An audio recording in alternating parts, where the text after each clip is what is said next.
नमस्कार दोस्तों, स्वागत है आप सभी का आपके अपने YouTube channel study with Rajneesh में। हम लोग प्रायद्वीपीय पठार का अध्ययन कर रहे थे और प्रायद्वीपीय पठार के अंतर्गत हम लोगों ने प्रायद्वीपीय पठार के लगभग सभी संरचनाओं के बारे में बात कर लिया है, जैसे कि अरावली पर्वत, विंध्याचल पर्वत, सतपुड़ा पर्वत और पूर्वी घाट एवं पश्चिमी घाट। आज हम लोग प्रायद्वीपीय पठार के अंतर्गत विभिन्न पठारी संरचनाओं के बारे में बात करेंगे। यहाँ पे प्रश्न उठता है कि आखिर पठार होते क्या है। तो मैं यहाँ पे बता दूं कि पठार धरातल का ही एक रूप है जो अपने आसपास के क्षेत्रों से उठा हुआ होता है और सामान्यतः इसकी जो ऊंचाई होती है वो 300 से 500 फीट तक होती है। समझ पा रहे हैं? तो पठार का सीधा सीधा यही डिफिनेशन है, समझ गए। आज हम लोग प्रायद्वीपीय पठार के अंतर्गत ये जो भाग है ये प्रायद्वीपीय पठार है और प्रायद्वीपीय पठार के अंतर्गत अलग अलग संरचनाएं पाई जाती है। उन्हीं संरचनाओं में हम लोग आज प्रायद्वीपीय पठार के अंदर जो कई पठारे हैं उन पठारों के बारे में बात करेंगे। जैसा कि आप देख पा रहे होंगे यहाँ पे अलग अलग डिजाइन से कुछ आकृतियां बनी हुई हैं जो किसी विशेष पठार को निर्देशित कर रही हैं। समझ पा रहे ना? ठीक है, तो यहाँ पे आप देखेंगे कि सबसे पहले हमने यहाँ पे एक नाम लिखा है, इसका नाम है दक्कन पठार। ठीक है, दक्कन पठार एक प्रकार का पठार ही है जिसका विस्तार कई राज्यों में है। अब प्रश्न उठता है कि पठार का निर्माण होता कैसे है। तो यहाँ पे मैं कुछ बेसिक बात बता दूं, जैसे कि प्लेट टेक्टोनिक एक नवीन सिद्धांत है जिसमें पर्वत और पठार के निर्माण की व्याख्या की गई है और पर्वत पठार के निर्माण से संबंधित यह सबसे नवीन सिद्धांत है। ठीक है, तो प्लेट टेक्टोनिक की एक क्रिया होती है जिसमें प्लेट एक दूसरे से दूर जाते हैं, यानी कि अपसारी क्रिया में प्लेट एक दूसरे से दूर जाते हैं और दूर जाने के क्रम में प्लेटों में खिंचाव आता है और प्लेट टूटती है। ठीक है, तो जब प्लेट टूटती है तो ये टूटने की क्रिया दो प्रकार से होता है, एक केंद्रीय उद्भेदन होता है, एक दरारी उद्भेदन होता है। तो केंद्रीय उद्भेदन जो होता है उसमें जो उद्गार जो होता है वो भ्रंश जो बनता है या जो खिंचाव होता है वह छोटा होता है और दरारी उद्भेदन में जो खिंचाव होता है वो बड़ा होता है। ठीक है, जब प्लेट एक दूसरे से दूर जाती है, जैसे मान के चलिए यह एक प्लेट है, ठीक है, और यह प्लेट यहाँ से एक दूसरे से दूर गई तो क्या हुआ, बीच में एक खिंचाव आया, प्लेट में दरार आया, प्लेट टूट गया ना प्लेट।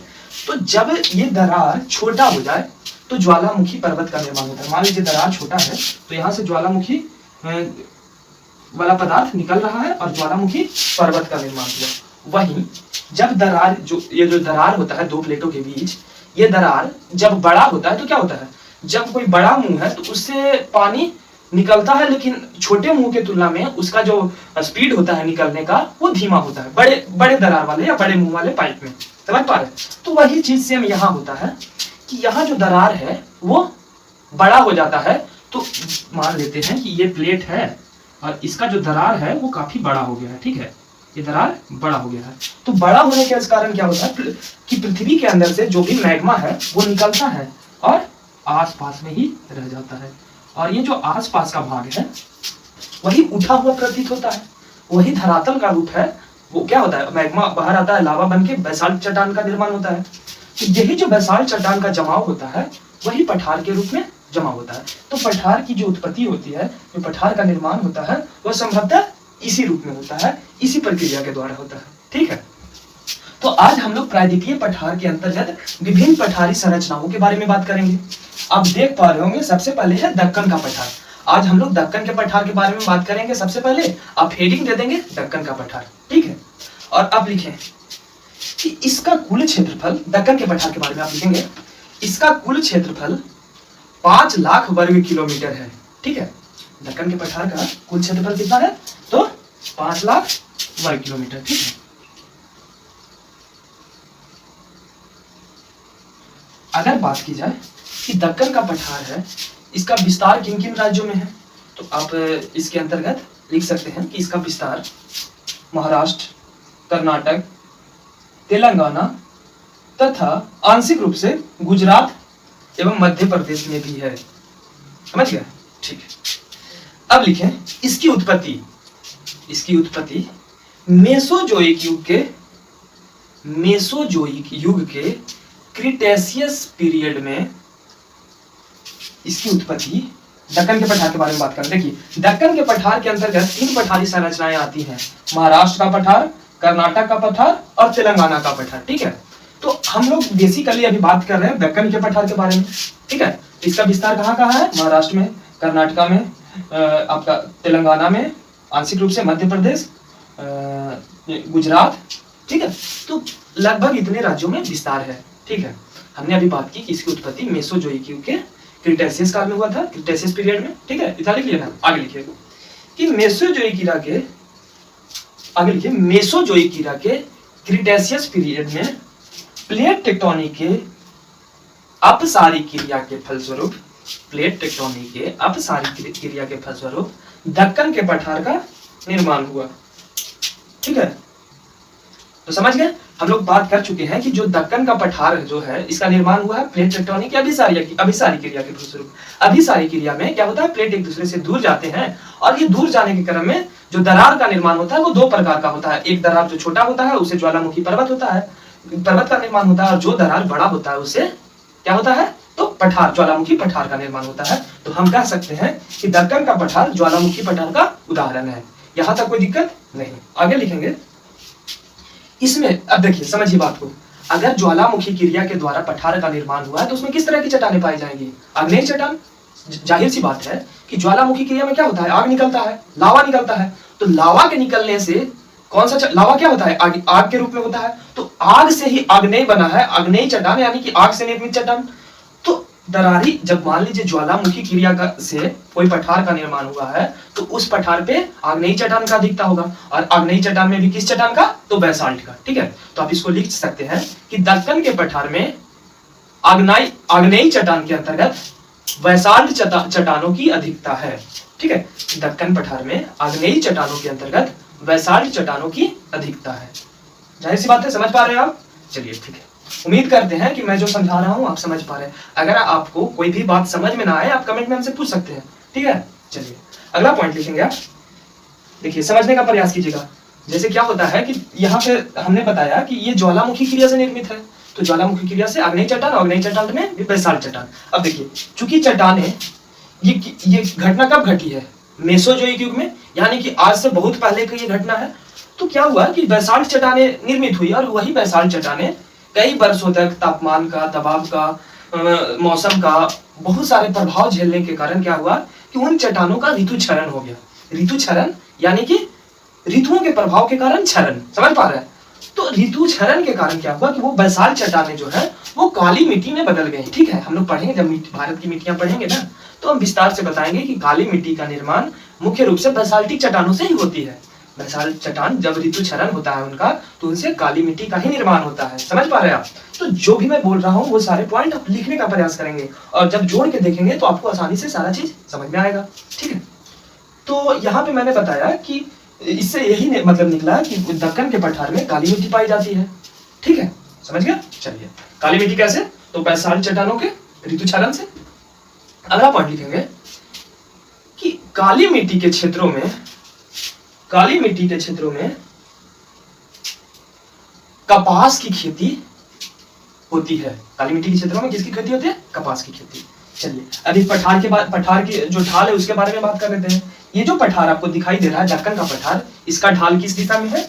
तो आप अक्सर देखे होंगे कि पश्चिमी घाट से जो भी नदियां निकलती हैं उनका जो ढाल होता है वो दक्षिण तथा दक्षिण पूर्व दिशा की ओर होता है, ठीक है। समझ पा रहे हैं? यहाँ इसका जो ढाल है वो किस दिशा में है? इस दिशा में है। समझ पा रहे हैं? इस दिशा में, ठीक। तो ये लिख लीजिए कि दक्कन के पठार का ढाल दक्षिण तथा दक्षिण पूर्व दिशा में है। चलिए आगे बढ़ते हैं। अगला पॉइंट लिखिए कि इस पठार की प्रमुख नदियों में महाराष्ट्र से निकलती है नर्मदा नदी, फिर महाराष्ट्र से ही एक और नदी निकलती है, वो प्रमुख नदी का क्या नाम है? तो गोदावरी नदी। सॉरी, गलती बोल दिया हम, फिर से। महाराष्ट्र से एक नदी निकलती है गोदावरी नदी, उसके बाद दूसरी जो प्रमुख नदी है इस पठार की कृष्णा नदी, वो भी महाराष्ट्र के महाबलेश्वर से निकलती है। और आप कमेंट करके हमें बताएंगे कि गोदावरी नदी कहाँ से निकलती है। अगर आप मिशन लुसेंट के टारगेट ऑफ द डे का हिस्सा है तो आपको ये पता होना चाहिए, क्योंकि ये टॉपिक आज ही खत्म हुआ है। और उसके बाद कर्नाटक में ब्रह्मगिरी से एक नदी निकलती है, उस नदी का नाम है कावेरी नदी, ठीक है। तो ये सारी नदियां दक्कन के पठार से होकर बहती हैं। अब आप समझ पा रहे होंगे कि दक्कन के पठार से आखिर कावेरी नदी कैसे? तो हमने बताया कि इसके अंतर्गत तीन पठार आते हैं। कौन कौन? महाराष्ट्र का पठार, कर्नाटक का पठार, तेलंगाना का पठार। तो कर्नाटक के पठार के अंतर्गत ही ना कावेरी नदी निकलती है। समझ पा रहे हैं ना? ठीक है, आगे लिखेंगे कि हाँ आगे लिखिए कि दक्कन का पठार को 3 वर्गों में बांटा गया है। दक्कन के पठार को 3 वर्गों में बांटा गया है। आप चाहें तो उसका नाम लिख सकते हैं। पहला में लिखें महाराष्ट्र का पठार, दूसरा में लिखें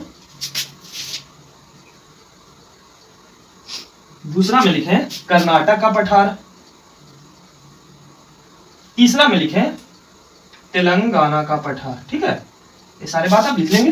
ठीक है, तो हम लोगों ने मोटा मोटी तौर पे दक्कन पठार के बारे में बात कर लिया है। ठीक है, हालांकि दक्कन पठार का जो विस्तार है वह आंशिक रूप से अगर कहा जाए तो नहीं, जो मैंने बताया है उसको आप एक बार फिर से लिख लें कि दक्कन के पठार का विस्तार, ऊपर में जो बोला है उसको कट कर लेंगे, यहाँ पे थोड़ा मिस्टेक हो गया हमसे। लेकिन दक्कन के पठार का विस्तार महाराष्ट्र, कर्नाटक, तेलंगाना, आंध्र प्रदेश, महाराष्ट्र, कर्नाटक, तेलंगाना तथा आंशिक रूप से आंध्र प्रदेश में है।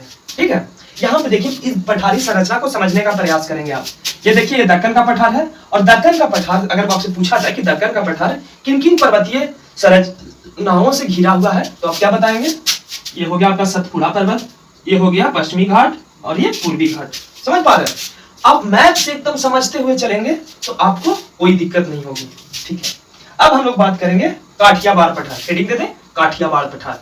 देख पा रहे हैं ये गुजरात का क्षेत्र है, और ये गुजरात का जो क्षेत्र है इसमें ये वाला भाग है, ये काठियावाड़ क्षेत्र है। ठीक है, तो आप हेडिंग दे देंगे काठियावाड़ का पठार। इसमें पहला पॉइंट आप लिखेंगे कि यह भारत में सबसे निम्न ऊंचाई का पठार है। यह भारत में सबसे निम्न ऊंचाई का पठार है। अगला पॉइंट लिखेंगे कि यहाँ औसत वर्षा 50 सेंटीमीटर से भी कम होती है। यहाँ औसत वर्षा 50 सेंटीमीटर से भी कम होती है। और दोस्तों यहाँ पे आप समझने का प्रयास करेंगे कि जिन क्षेत्रों में भी 50 सेंटीमीटर से कम वर्षा होती है वो क्षेत्र वृष्टि छाया क्षेत्र के अंतर्गत आते हैं। और जहां वर्षा नहीं होगा वहां किस तरह के वन उगेंगे? तो कटीले वन उगेंगे। ठीक है, तो आप इसको ऐसे भी लिख सकते हैं कि यहाँ वर्षा 50 सेंटीमीटर से कम होती है, अर्थात यह वृष्टि छाया क्षेत्र के अंतर्गत आता है, और यहाँ कटीले वनों की प्रधानता होती है। समझ पा रहे हैं? चलिए अगला पॉइंट इसमें लिखिएगा। देखिए ये जो है यहाँ पे एक गिरनार पर्वत है। ठीक है, तो आप लिख सकते हैं कि इसके अंतर्गत गिरनार पहाड़ी एक प्रमुख पहाड़ी है। ठीक है, जो गिर का क्षेत्र है वो गिरनार पहाड़ी कहलाता है। चलिए अब हम लोग बात करेंगे मालवा के पठार का। आप हेडिंग दे देंगे मालवा का पठार। चलिए देख पा रहे हैं, देखिए ये आपका हो गया दक्कन का पठार। इसके अंतर्गत 3 पठार, महाराष्ट्र, कर्नाटक और तेलंगाना। तो ये दक्कन का पठार हम लोग पढ़ लिए, इसको हमने टिक कर दिया। अब हम टिक कर रहे हैं आपका काठियावाड़ का पठार का भी, क्योंकि काठियावाड़ के पठार के बारे में भी हमने जाना। अब हम पढ़ेंगे मालवा के पठार के बारे में। आप इसे भी टिक कर लें, मालवा का पठार। ठीक है ना? चलिए मालवा के पठार के बारे में हम लोगों ने पहले भी आंशिक रूप से चर्चा कर रखा है कि मालवा का पठार जो है वो अरावली पर्वत तथा विंध्याचल पर्वत के बीच में है। ठीक है, तो आप इस पॉइंट को हूबहू लिख लेंगे कि मालवा का पठार अरावली के दक्षिण में और विंध्य पर्वत के उत्तर में स्थित है। ये देखिए ये सतपुड़ा पर्वत, ये विंध्य पर्वत, ये अरावली पर्वत। मैंने मैपिंग के माध्यम से बहुत हद तक आपको समझाने का प्रयास किया है। ठीक है, तो आप इसको लिख सकते हैं कि यह अरावली पर्वत तथा विंध्याचल पर्वत के बीच में है। चलिए अगला पॉइंट लिखेंगे। देखिए ये आप देखिए इसको समझने का प्रयास कीजिएगा, यहाँ पे लिखना नहीं, यहाँ पे समझना है थोड़ा। ये जो मालवा का पठार है ना, मालवा के पठार का जो ढाल है, देखिए यहाँ से ये जो सतपुड़ा पर्वत है उसके बाद से जो ढाल है वो दक्षिण तथा दक्षिण पूर्व दिशा में है, लेकिन मालवा के पठार का जो ढाल है वो उत्तर दिशा में है। तो आप अक्सर देखे होंगे कि मालवा के पठार से जितनी भी नदियां निकलती हैं वो उत्तर दिशा में बहते हुए जाके गंगा तथा उसकी सहायक नदियों में मिलती है। ठीक है, हम लोग सारा बात करेंगे। अभी लिखिए कि मालवा के पठार का ढाल उत्तर दिशा में है, इसलिए मालवा के पठार का ढाल उत्तर दिशा में है, इसलिए इससे निकलने वाली अधिकांश नदियां जैसे चंबल, बेतवा, केन, काली सिंध आदि उत्तर दिशा में प्रवाहित होते हुए गंगा तथा उसकी सहायक नदियों में मिल जाती है। क्लियर है? चलिए आगे लिखेंगे कि मालवा के पठार का निर्माण ज्वालामुखी क्रिया के द्वारा हुआ है। ठीक है, यही कारण है कि मालवा के पठार पर भी काली मिट्टी पाई जाती है। ठीक है, चलिए एक और बात जो मालवा के पठार को काफी खास बनाता है वह यह है कि मालवा के पठार से बहुत सारी नदियां निकलती हैं और इन नदियों ने क्या किया है कि चूंकि इनका ढाल तीव्र है उत्तर दिशा में, तो इन नदियों ने इस पठार को काटने का काम किया है और इसमें सबसे प्रमुख काम चंबल नदी ने किया है। तो आप अक्सर सुने होंगे कि चंबल के क्षेत्र में मालवा पठार के क्षेत्र में चंबल का बीहड़ पाया जाता है। इसमें नदियों ने क्या किया है कि पठार को इस तरह से काटा है कि यह बीहड़ भूमि का रूप ले लिया है। समझ पा रहे हैं? तो आप इसको ऐसे भी लिख सकते हैं कि चंबल तथा उसकी सहायक नदियों ने मालवा पठार को अपर्दित कर उसे एक बीहड़ भूमि में तब्दील कर दिया है। मालवा पठार को अपर्दित करके उसे एक बीहड़ भूमि में तब्दील कर दिया है। ऐसे अपर्दन को हम अवनालिका अपर्दन कहते हैं। ऐसे अपर्दन को हम अवनालिका अपर्दन कहते हैं। समझ पा रहे हैं आप? चलिए, तो इस प्रकार से हम लोगों ने 3 पठारों के बारे में बात कर लिया है, दक्कन का पठार, काठियावाड़ का पठार और मालवा का पठार। ठीक है, अब हम लोग बात करेंगे बुंदेलखंड का पठार। देखिए, इसके अंतर्गत देखिए बुंदेलखंड का पठार कौन है, तो ये जो भाग देख रहे हैं ये संरचना, ये बुंदेलखंड का पठार है। इसे मैं यहाँ पे टिक कर देता हूँ। देखिए, इसके अंतर्गत मध्य प्रदेश के भिंड, मुरैना, ग्वालियर तथा उत्तर प्रदेश के इटावा क्षेत्र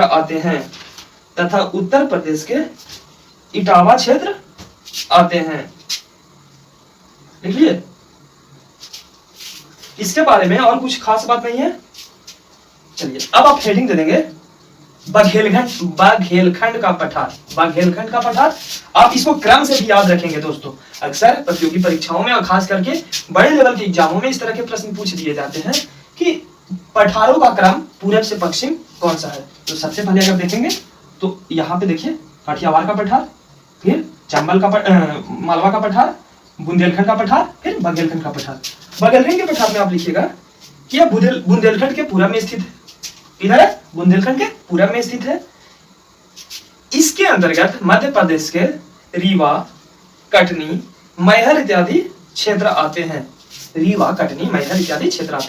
ठीक है, चलिए, तो बुंदेलखंड के पठार, बघेलखंड के पठार से भी उतना कोई खास प्रश्न नहीं बनते हैं।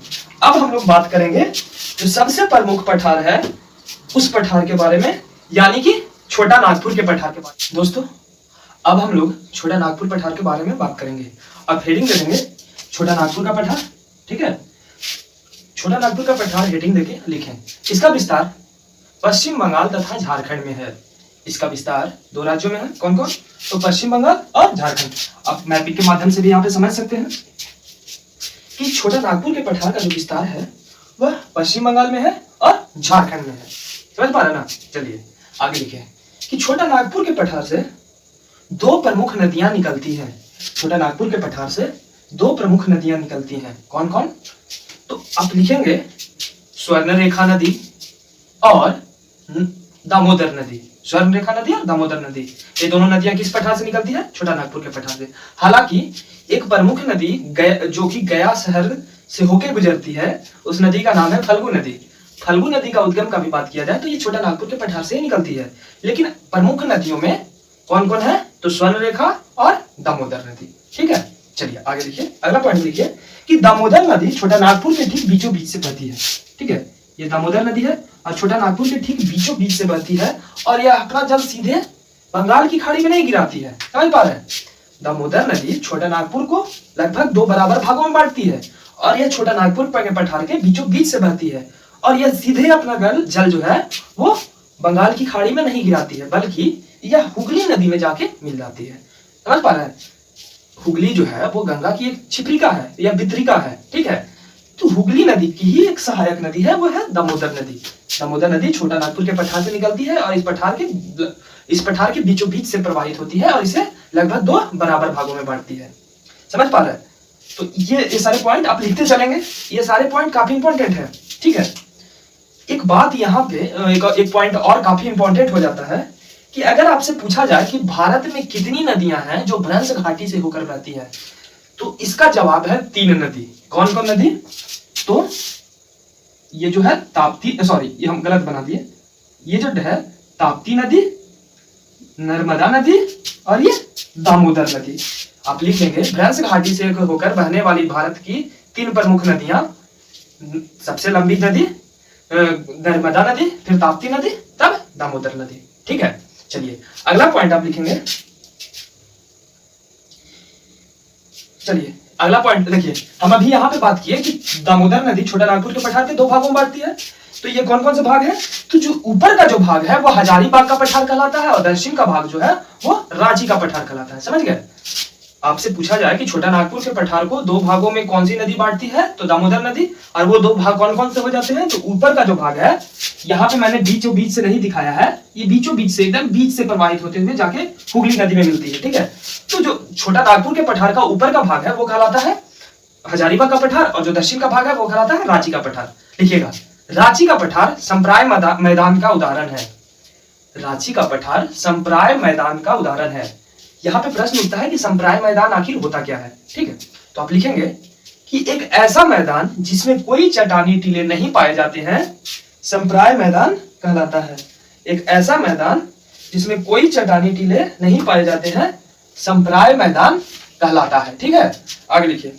एक और नदी जो जिसके बारे में हमने यहाँ पे बात किया, छोटा नागपुर के पठार से निकलने वाली एक और नदी जो है वो स्वर्ण रेखा नदी है। स्वर्ण रेखा नदी काफी प्रदूषित नदी है। ठीक है, प्रदूषण का कारण है कि जो टाटा फैक्ट्री है, जिसको टिस्को बोलते हैं, वो टिस्को का सारा कचरा जो है वो स्वर्ण रेखा नदी में ही जाता है। तो स्वर्ण रेखा नदी काफी प्रदूषित नदी हो गई है, और इस नदी में कोई जलीय जीव नहीं पाए जाते हैं, इसलिए इसे जैविक मरुस्थल का नाम दिया गया है। ठीक है, स्वर्ण नदी जैविक मरुस्थल नदी का उदाहरण है, स्वर्ण रेखा नदी। ठीक है, आप लिखेंगे कि स्वर्ण रेखा नदी अपना जल सीधे बंगाल की खाड़ी में गिराती है। स्वर्ण रेखा नदी अपना जल सीधे बंगाल की खाड़ी में गिराती है। ये सारे पॉइंट काफी इंपॉर्टेंट हो जाते हैं। अगर आप सोचते हैं कि ये मैं जो याद आ रहा है वो लिखवा दे रहा हूं, तो ये आप गलत सोच रहे हैं। ये सारे पॉइंट आपके लिए काफी इंपॉर्टेंट हो जाते हैं, खास करके उन बच्चों के लिए जो अभी तैयारी शुरू किए हैं। ठीक है, चलिए आगे लिखिए। स्वर्ण रेखा नदी के किनारे जमशेदपुर शहर बसा है। ठीक है, दामोदर नदी के किनारे, सॉरी हमने क्या बताया अभी, स्वर्ण रेखा नदी के किनारे जमशेदपुर शहर बसा है। अगर आपसे पूछा जाए कि झारखंड की राजधानी रांची किस नदी के किनारे है, तो आप कमेंट करके हमें इसका जवाब लिखेंगे कि झारखंड की राजधानी किस नदी के किनारे है। ठीक है, चलिए एक और बात जो छोटा नागपुर के पठार को काफी खास बनाता है, और वह यह है कि छोटा नागपुर का पठार खनिज संसाधन की दृष्टि से काफी महत्वपूर्ण है। इसमें काफी खनिज संसाधनों की प्रधानता है, प्रचुरता है। तो जर्मनी में भी ऐसा ही एक पठार है, रूर, जर्मनी का जो रूर प्रदेश है, वहां भी इसी तरह की संरचनाएं हैं और इसी तरह की विशेषता है, इसीलिए इसे भारत का रूर कहा जाता है। छोटा नागपुर के पठार को भारत का रूर कहा जाता है। तो दोस्तों, इस प्रकार से हम लोगों ने छोटा नागपुर के पठार को अच्छी तरीके से जानने का प्रयास किया। देखिए, ये छोटा नागपुर के पठार का ही विस्तार है, शिलांग का पठार। आप हेडिंग करेंगे शिलांग का पठार। ठीक है, आप हेडिंग करेंगे शिलांग का पठार और लिखें यह प्रायद्वीपीय भारत के पठार का ही एक भाग है। शिलांग का पठार प्रायद्वीपीय भारत का पठार का ही एक भाग है। हालांकि देखने में लगता है कि यह हिमालय पर्वत के नजदीक है, तो हो ना हो यह हिमालय पर्वत का भाग होगा, लेकिन यह हिमालय पर्वत का भाग नहीं है, बल्कि प्रायद्वीपीय पठार का ही भाग है। आप इसको ऐसे भी लिख सकते हैं कि यद्यपि शिलांग की पठार की स्थिति हिमालय के नजदीक नहीं, हिमालय के नजदीक है। यद्यपि शिलांग के पठार की स्थिति हिमालय के नजदीक है, लेकिन वास्तव में यह राजमहल की पहाड़ी का ही भाग है। हम लोग पढ़े हैं राजमहल का पहाड़ी। राजमहल का पहाड़ी किसका विस्तार है? छोटा नागपुर के पठार का विस्तार है। तो राजमहल की पहाड़ी का ही पूर्वी विस्तार है। बीच के भाग में गैप आ गए हैं, बीच के भाग में गैप आ गए हैं। अच्छा, जो बीच का भाग है जिसमें गैप आ गया, इस गैप को क्या बोलते हैं? हम लोग पहले भी पढ़ चुके हैं। इस गैप को मालदा गैप बोलते हैं, या फिर दाउकी ब्रांच बोलते हैं, और क्या कहते हैं? इसको राजमहल गैप भी कहते हैं। ठीक है, तो ये जो है इसी का विस्तार है शिलांग का पठार। आप लिखेंगे कि शिलांग के पठार के अंतर्गत 5 पहाड़ियां शामिल है। शिलांग के पठार के अंतर्गत 5 पहाड़ियां शामिल है। उनका क्रम है पूरब से पश्चिम से पूरब, गारो, खासी, जयंतिया, गारो, खासी, जयंतिया। उसके बाद लिखिएगा मिकिर और रेंगमा। तो गारो, खासी, जयंतिया जो है वो शिलांग का पठार है और इसका विस्तार मेघालय में है। लेकिन मिकिर और रेंगमा जो है वो भी शिलांग के पठार का ही भाग है, लेकिन राजनीतिक दृष्टिकोण से देखा जाए या राजनीतिक सीमाओं के दृष्टिकोण से देखा जाए तो इसकी स्थिति असम में है। ठीक है, तो ये सारे काफी इंपॉर्टेंट पॉइंट है। आप एक पॉइंट इसमें और लिख सकते हैं कि शिलोंग के पठार के या मेघालय के पठार के सर्वोच्च चोटी नोकरेक है। शिलोंग के पठार की सर्वोच्च चोटी नोकरेक है, जो गारो पहाड़ी के अंतर्गत है। अच्छा, आप अक्सर पढ़े होंगे कि विश्व में सर्वाधिक वर्षा वाला स्थान मासिनराम है। तो मासिनराम जो है वो शिलोंग पठार के अंतर्गत ही आता है, और मासिनराम जो है वो खासी, शिलोंग पठार के अंतर्गत पहाड़ी जो है खासी उसी के क्षेत्र में है। तो आप इसको लिख सकते हैं कि शिलोंग, देखिए मासिनराम जो है वो शिलोंग पठार के अंतर्गत खासी पहाड़ी के क्षेत्र में है, इसको ऐसे भी लिख सकते हैं। दूसरा, मेघालय की राजधानी कहाँ है? शिलोंग है, तो शिलोंग भी खासी पहाड़ी के अंतर्गत ही आता है।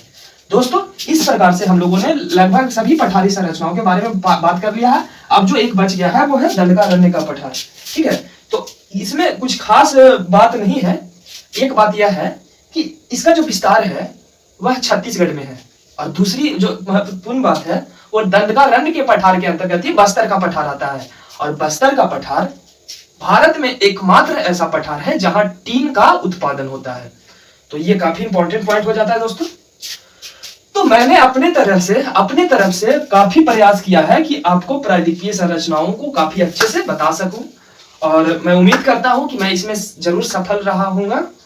तो दोस्तों, इसी के साथ हम लोग फिर मिलते हैं अगले वीडियो में। लेकिन आज के वीडियो को मैं समाप्त करूं इससे पहले मैं एक दो बातें जो कि आपको कहना चाहूंगा कि दोस्तों, अगर आपको मेरा वीडियो पसंद आए तो वीडियो को लाइक जरूर कर दें, और चैनल पे अगर पहली बार आए हैं तो चैनल को सब्सक्राइब भी कर दें। इसके अलावा अगर आप मेरे टेलीग्राम ग्रुप का हिस्सा बनना चाहते हैं और डेली लूसेंट क्विज में पार्टिसिपेट करना चाहते हैं तो आप मेरे टेलीग्राम ग्रुप को भी ज्वाइन कर सकते हैं। उस ग्रुप की खासियत यही है कि वहां प्रत्येक दिन एक टारगेट दिया जाता है, और वो टारगेट बच्चे पूरा करते हैं। उनमें काफी जूनियर बच्चे भी हैं, काफी सीनियर लोग भी हैं। तो आप भी चाहें तो वो टेलीग्राम ग्रुप में भाग ले सकते हैं और उस क्विज में पार्टिसिपेट कर सकते हैं। समझ रहे हैं? आपको बस करना यह होगा कि आपको डिस्क्रिप्शन में दिए गए लिंक के माध्यम से टेलीग्राम को ज्वाइन कर लेना होगा और डेली क्विज में भाग ले सकते हैं दोस्तों। तो इसी के साथ आज मैं इस वीडियो को यही समाप्त करता हूं। एक बार फिर से मिलूंगा एक नए वीडियो के साथ, एक नए जोश के साथ। तब तक के लिए नमस्कार।